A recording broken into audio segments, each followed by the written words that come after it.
여기 인도네시아 플로레스 섬의 한 작은 마을에서 충격적인 소식이 전해졌습니다. 전 세계 언어학자들이 주목하고 있는 이 마을에서 대체 무슨 일이 벌어진 걸까요?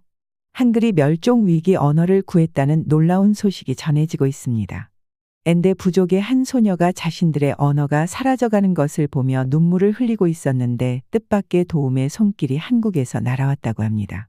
한국의 문자 체계를 도입한 것을 두고 세계 각국의 전문가들은 의견이 엇갈리고 있었습니다.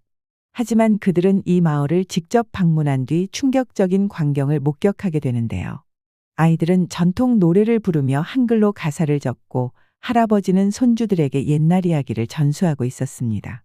대체 이 마을에서 어떤 일이 벌어진 걸까요? 언어학계를 발칵 뒤집어 놓은 이 놀라운 이야기, 지금 시작합니다. 안녕하세요. 제 이름은 티아라고 합니다. 우리 언어가 사라져가고 있다는 걸 깨달았던 정확한 순간이 아직도 기억나요. 그건 제가 16번째 생일을 맞이한 날이었고 다리를 꼬고 나무로 된 우리 집 마루에 앉아 저 멀리 플로레스 섬 위로 지는 노을을 바라보고 있었어요. 하늘은 주황색과 분홍색으로 물들어가고 있었죠. 엄마는 주방에서 제가 아기 때부터 매일 밤 불러주시던 자장가를 부르고 계셨어요. 그 노래는 우리 엔데 부족의 오랜 언어로 불리며 엄마의 목소리는 우리 작은 집 구석구석에 퍼졌죠. 멜로디는 따스한 담요처럼 저를 감싸주며 익숙하고 편안한 느낌을 주었어요. 그런데 그날 저녁은 뭔가 달랐어요. 그때였어요. 티아, 제 사촌 동생 아디가 흙길을 뛰어오르며 집으로 달려왔어요. 그는 겨우 7살이었는데 얼굴 가득 신이 나서는 새 장난감 자동차를 들고 흔들었죠. 봐, 아빠가 도시에서 사다 주셨어. 멋진데, 아디. 저는 인도네시아어로 대답했어요.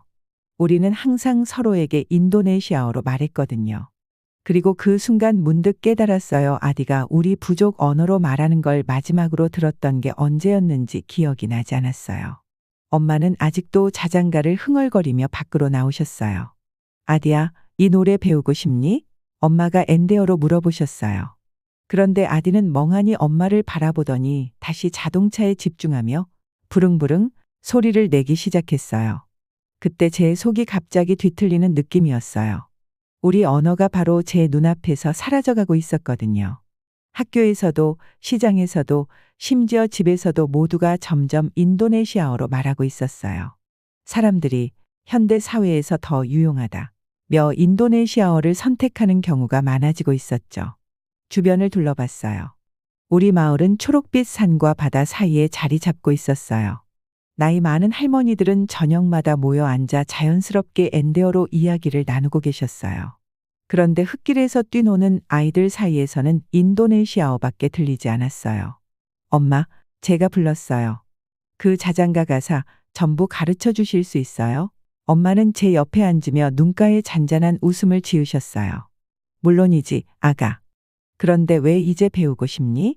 영원히 기억하고 싶어서요. 저는 살짝 떨리는 목소리로 대답했어요. 언젠가 제 아이들에게도 불러주고 싶거든요. 엄마는 천천히 고개를 끄덕이며 이해한 듯한 표정을 지으셨어요. 그건 단순한 노래가 아니란다. 엄마는 엔데어로 말하기 시작하셨어요. 단어 하나하나에 우리 조상들의 이야기가 담겨 있단다. 내가 산 안개를 노래할 때면 그건 해가 뜨기 전에 약초를 채취하러 다녔던 내 증조할머니에 대한 이야기야. 그 후 1시간 동안 엄마는 한 줄씩 가사를 가르쳐 주셨어요. 저는 인도네시아어로 된 문자로 노트에 적어보려 했지만 뭔가 잘못된 느낌이었어요. 우리 언어의 어떤 소리들은 인도네시아어로는 도저히 표현할 수 없었거든요. 신성한 산을 뜻하는 깊은 목소리의 소리나 새벽별을 뜻하는 클릭 소리를 어떻게 적어야 할지 몰랐어요. 그날 밤 잠이 오지 않았어요. 배우지 못한 엔데어 단어들, 어르신들이 이야기할 때 이해할 수 없는 이야기들이 머릿속을 떠나지 않았어요. 어르신들이 모두 떠난다면 그 단어들도 같이 사라질 텐데 그 생각에 마음이 무거워졌어요. 멀리서 파도가 해안에 부딪히는 소리가 들렸어요. 우리 조상들은 이 소리를 밤의 바다의 목소리라고 부르는 특별한 단어로 표현했어요. 어린아이들은 그 단어를 알고 있을까요? 20년 후에 누군가 그 단어를 기억할 수 있을까요? 저는 일어나 창가로 걸어갔어요. 잠든 마을을 내려다보니 달이 가득 찬 빛을 비추고 있었어요. 은빛 달빛이 양철 지붕과 야자수 위에 고요히 내려앉아 있었죠. 그 순간 저는 다짐했어요. 어떻게든 우리 언어를 지켜내겠다고요. 방법은 몰랐지만 반드시 해내야만 했어요.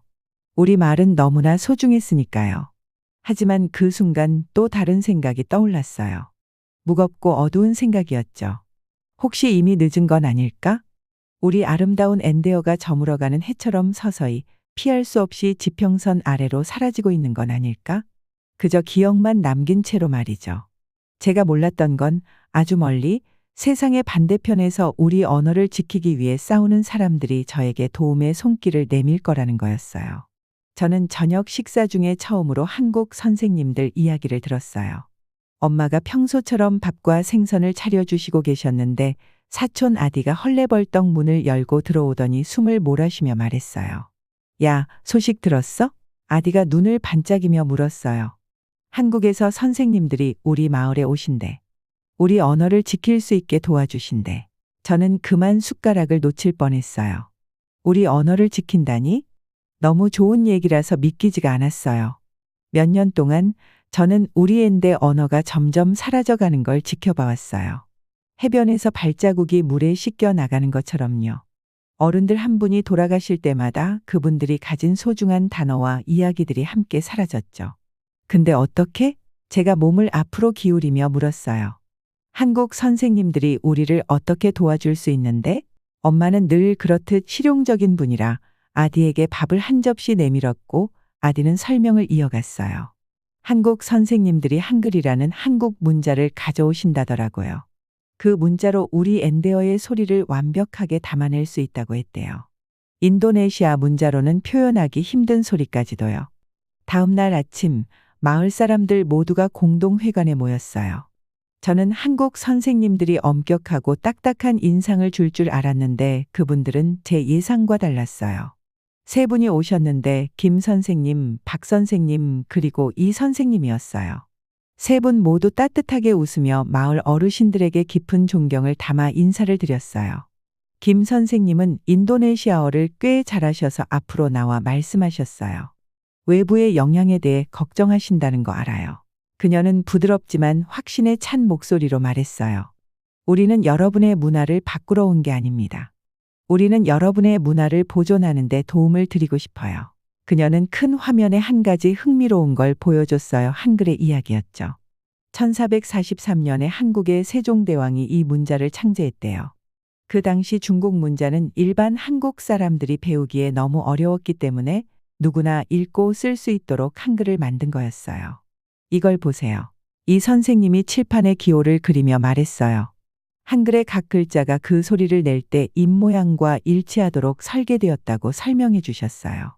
마치 마법 같았어요. 미음이라는 글자는 입이 다물어진 모양을, 니은이라는 글자는 혀가 입천장을 닿는 모양을 닮았더라고요. 하지만 모두가 그 이야기를 받아들인 건 아니었어요.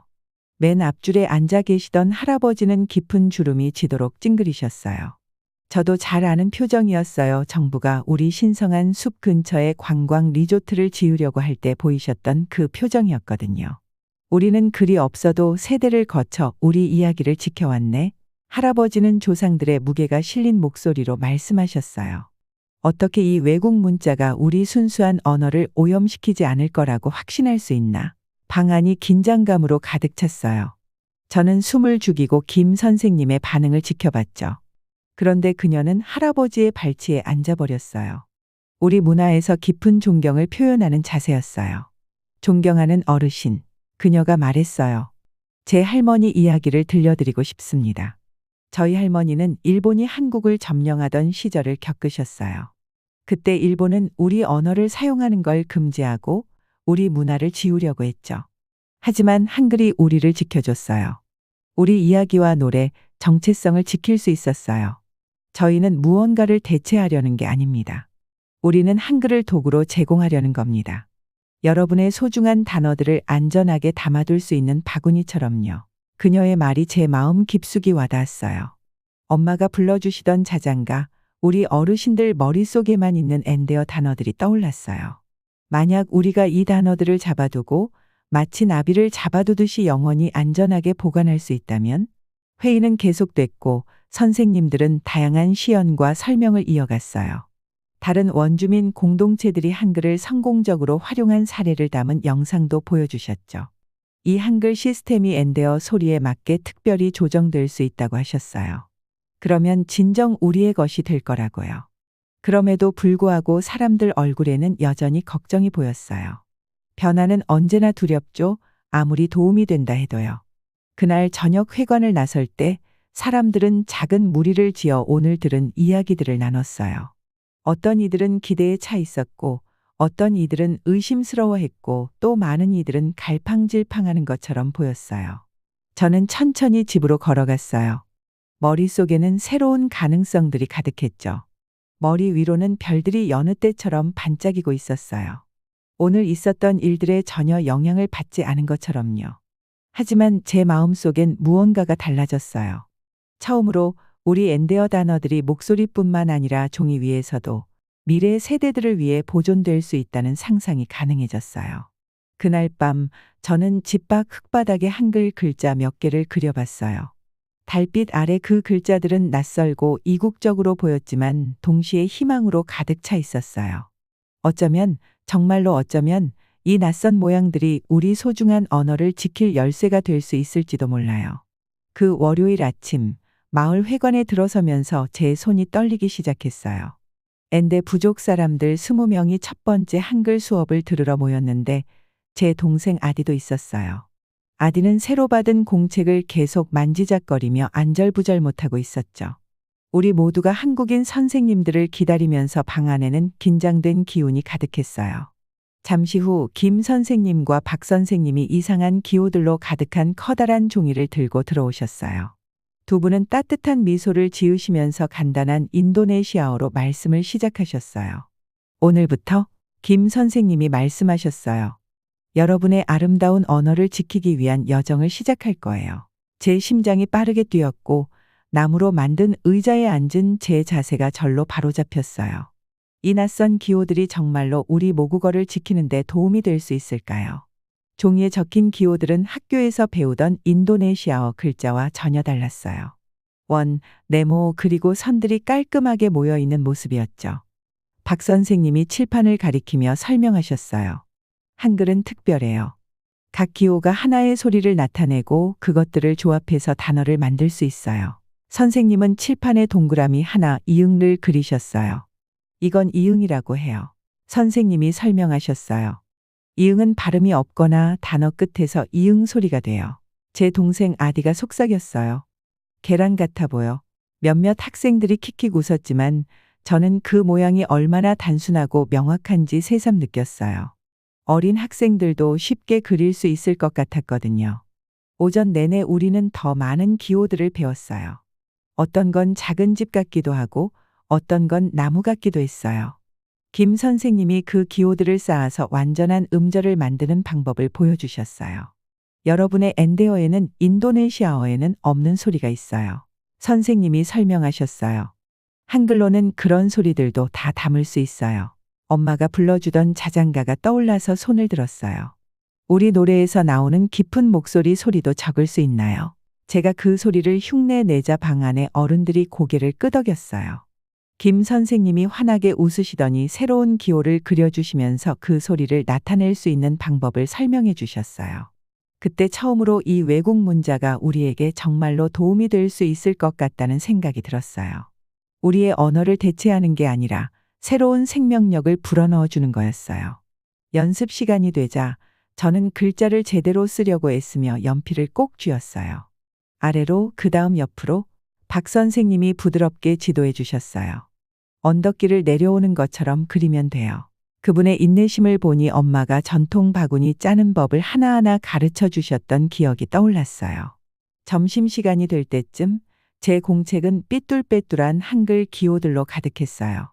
제 사촌 몇 명은 이미 너무 어렵다고 포기했지만 저는 멈출 수가 없었어요. 한 획을 쓸 때마다 우리 과거와 미래 사이의 다리를 놓는 기분이었어요. 점심을 먹고 난 후 우리는 새로 배운 기호들로 간단한 엔데어 단어를 적어보려고 했어요. 연필 긁는 소리와 집중하는 중얼거림만이 방 안에 가득했어요. 저는 이브 아이비유 어머니, 라는 단어부터 써보고 조금 더 복잡한 소리가 들어가는 전통 인사말도 도전해봤어요. 제 동생 아디가 깜짝 놀랄 만큼 빠르게 익혀서 누나 봐봐 라고 저를 불렀어요. 아디가 보여준 공책 속 글자들은 제 것보다 훨씬 또렷했어요. 저는 뿌듯하면서도 살짝 경쟁심이 느껴졌어요. 아디도 하는데 저도 할 수 있을 거라고 생각했어요. 수업이 끝나갈 무렵 김 선생님이 완전한 문장을 써볼 사람 있냐고 물으셨어요. 제 손이 저도 모르게 번쩍 들렸어요. 다리가 떨렸지만 용기를 내서 칠판 앞으로 나갔어요. 천천히 조심스럽게 엄마 자장가의 첫 구절을 오늘 배운 한글 기호로 적었어요. 제가 다 쓰고 나자 방 안은 조용해졌어요. 그러다 제 사촌 마야가 조용히 눈물을 흘리기 시작했어요. 노래가 보여 그녀가 속삭였어요. 우리 말을 종이에서 볼 수 있어. 몇몇 어른들이 고개를 끄덕이며 눈가가 촉촉해진 모습을 보였어요. 그날 저녁 공책을 가슴에 꼭 안고 집으로 걸어가는데 할아버지가 현관에서 지켜보고 계셨어요. 표정은 읽기 어려웠지만 저는 어깨를 펴고 고개를 빳빳이 들었어요. 비록 외국 문자를 쓰고 있지만 그날 제가 쓴 모든 기호들이 우리 언어를 지켜내기 위한 작은 승리처럼 느껴졌거든요. 그날 밤 저는 손이 아플 때까지 허공의 기호를 그려보며 우리말을 속삭였어요.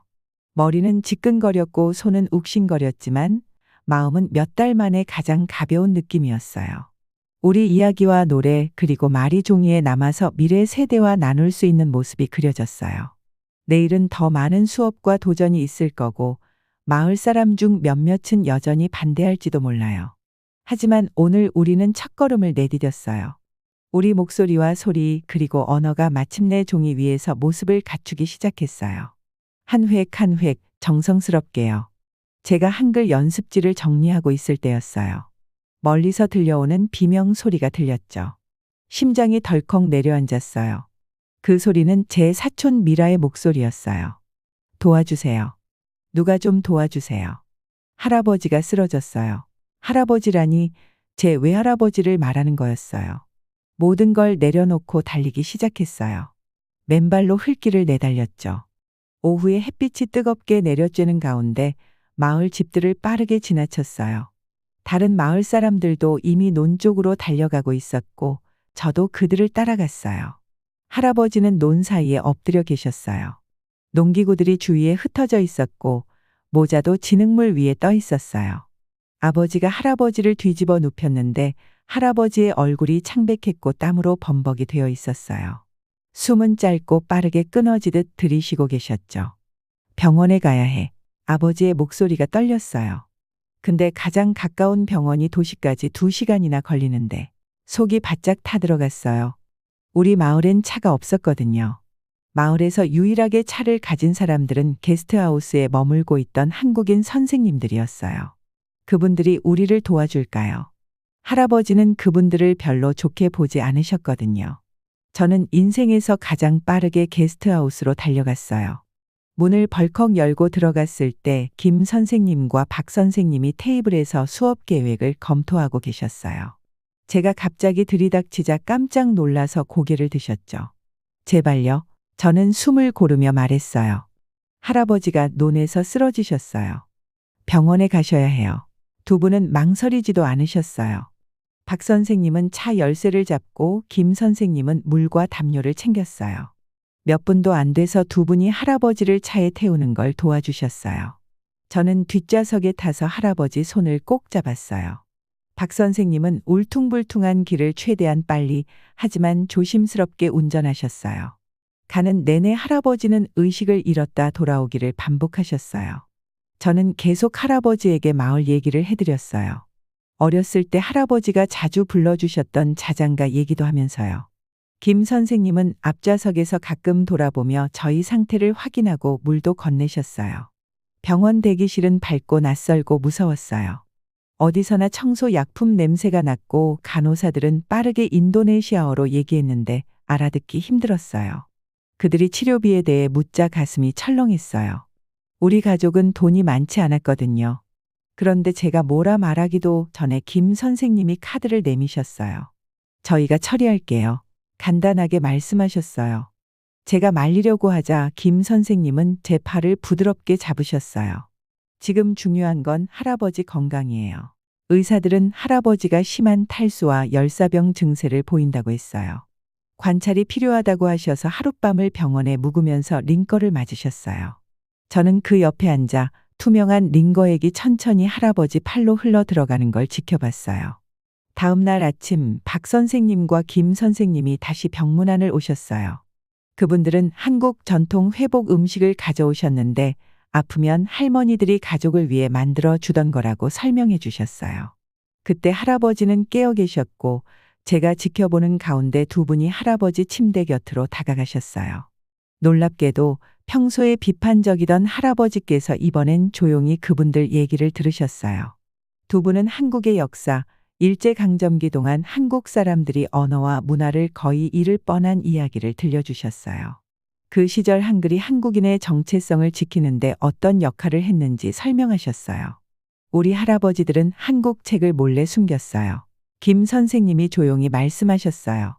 아이들에게 몰래 한글을 가르치며 누군가 우리 언어를 지우려 할 때도 그 언어를 지키려고 했죠. 그때 할아버지 눈빛이 변하는 게 느껴졌어요. 마치 처음으로 그분들을 진짜로 바라보는 것처럼요.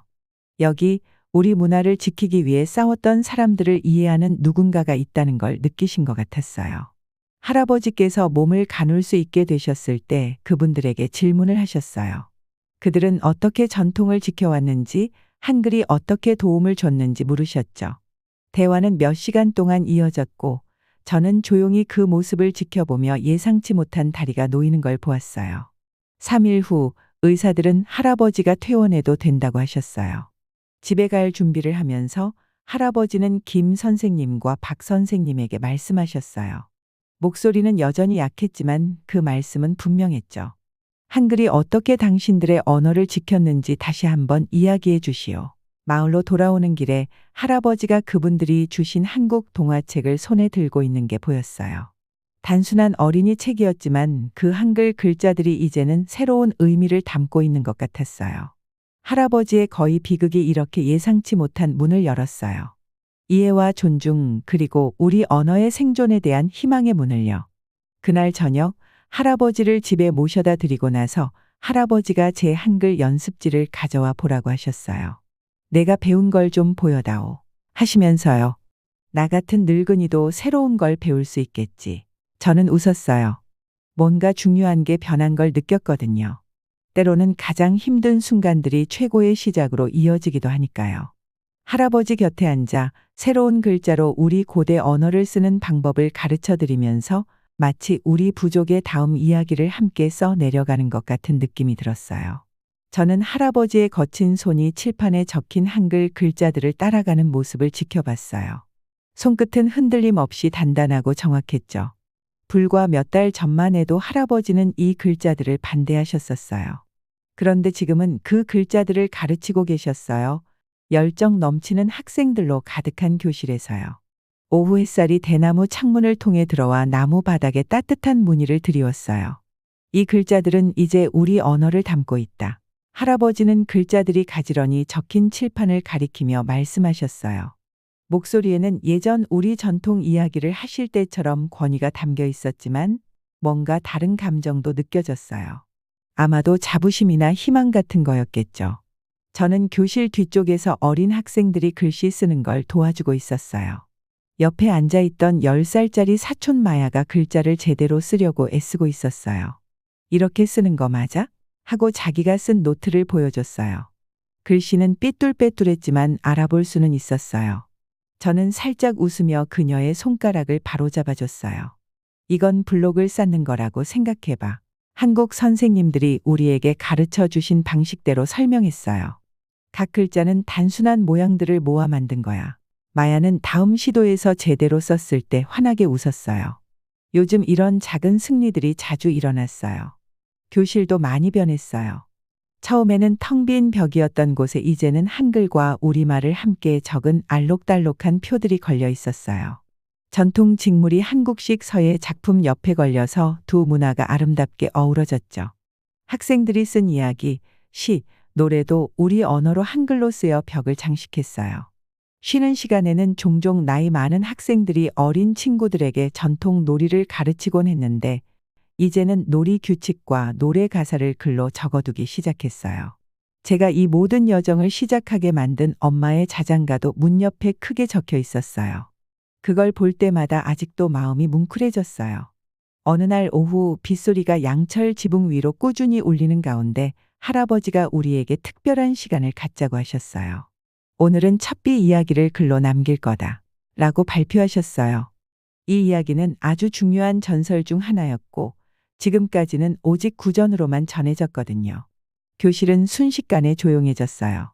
어린아이들조차 이 순간의 의미를 이해하는 듯했어요. 할아버지가 고대 이야기를 들려주시는 동안 우리는 모두 조심스럽게 글씨를 써내려갔어요.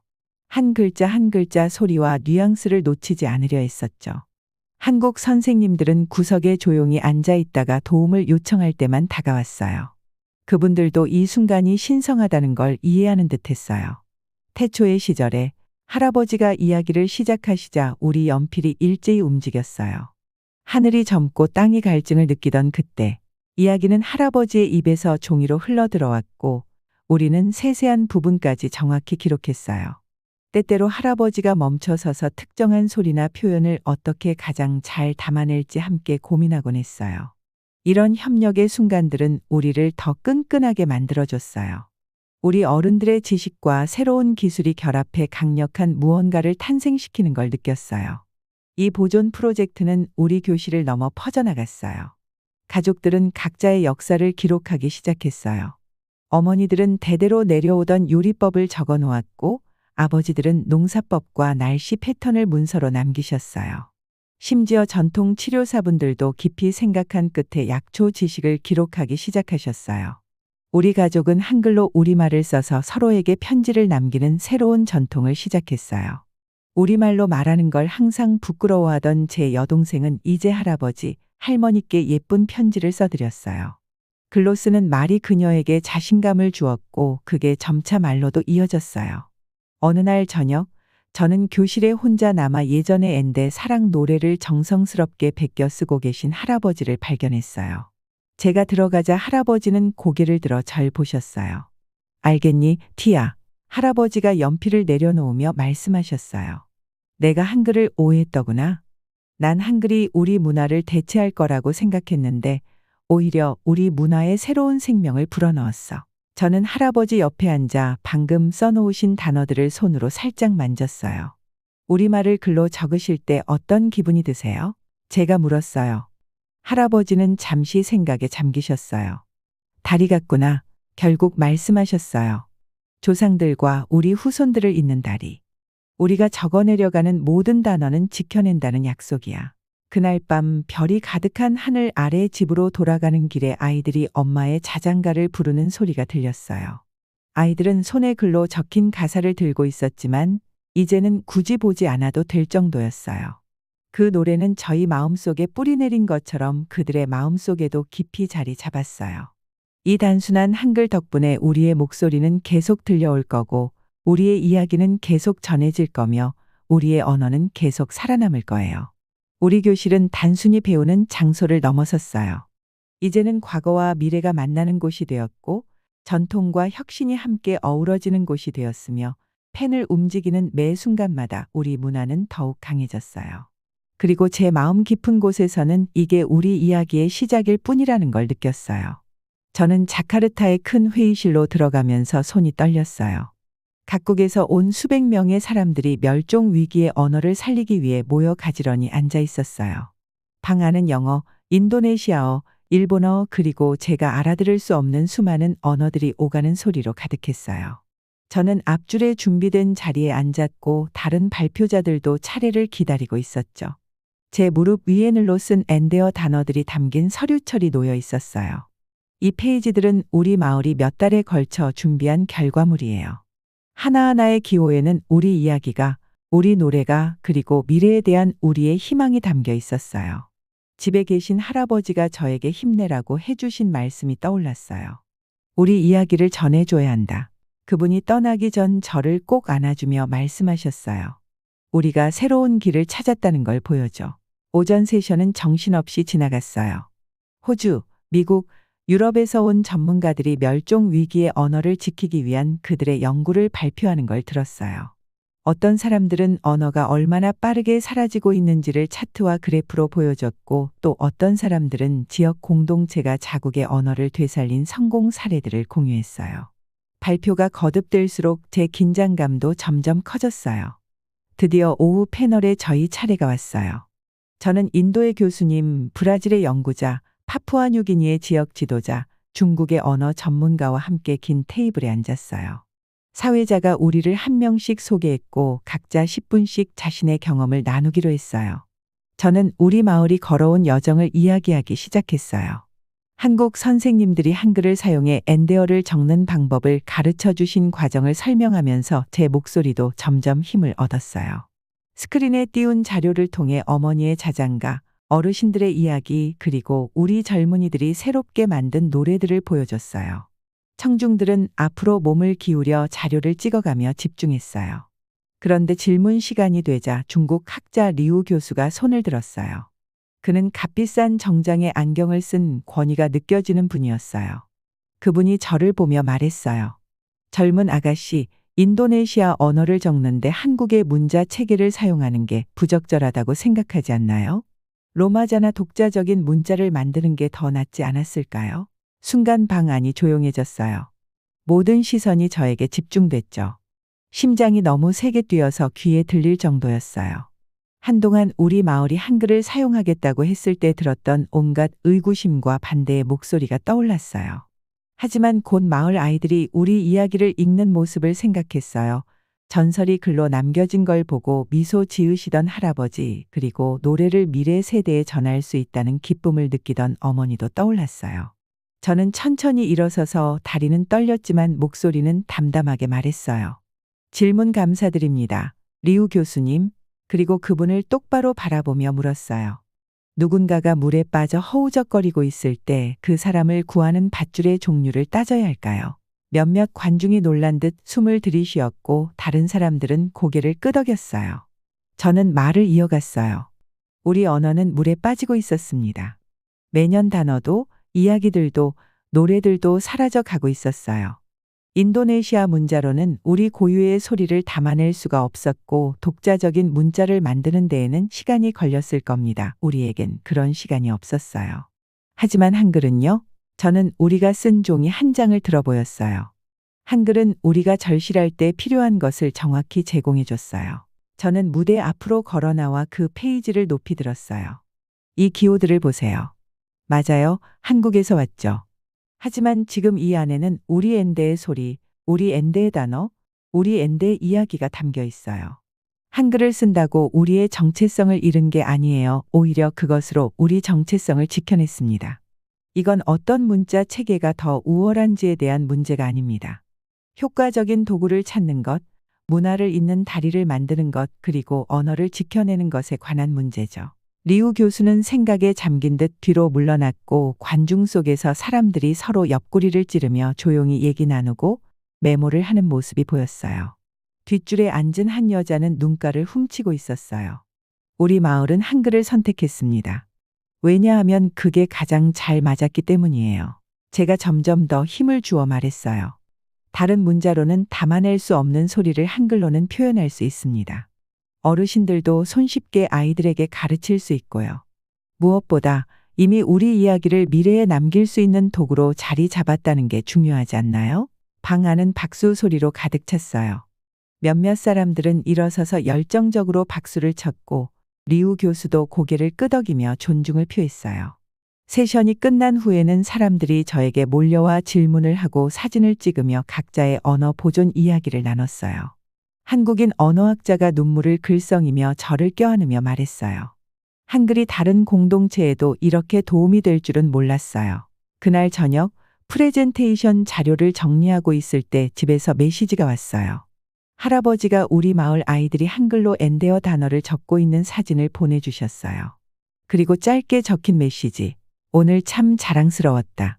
다음 날 플로레스 섬으로 돌아가는 비행기에서 창문 밖으로 떠가는 구름을 바라보며 우리가 얼마나 먼 길을 왔는지 생각했어요. 우리 마을은 예상치 못한 친구의 도움을 받아 용감한 결정을 내렸어요. 문화를 지킨다는 건 새로운 아이디어를 거부하는 게 아니라 때로는 뜻밖의 곳에서 창의적인 해결책을 찾는 거라는 걸 증명했죠. 이제 비행기가 우리 섬의 익숙한 산들 위로 내려가며 아직 적히지 않은 이야기들, 지켜내야 할 노래들, 그리고 자신들의 언어가 이어질 거라는 걸 알며 자랄 아이들이 떠올라 미소가 지어졌어요. 우리의 엔데어는 한글을 통해 목소리를 찾았고 그 목소리는 앞으로도 세대를 넘어 울려 퍼질 거예요.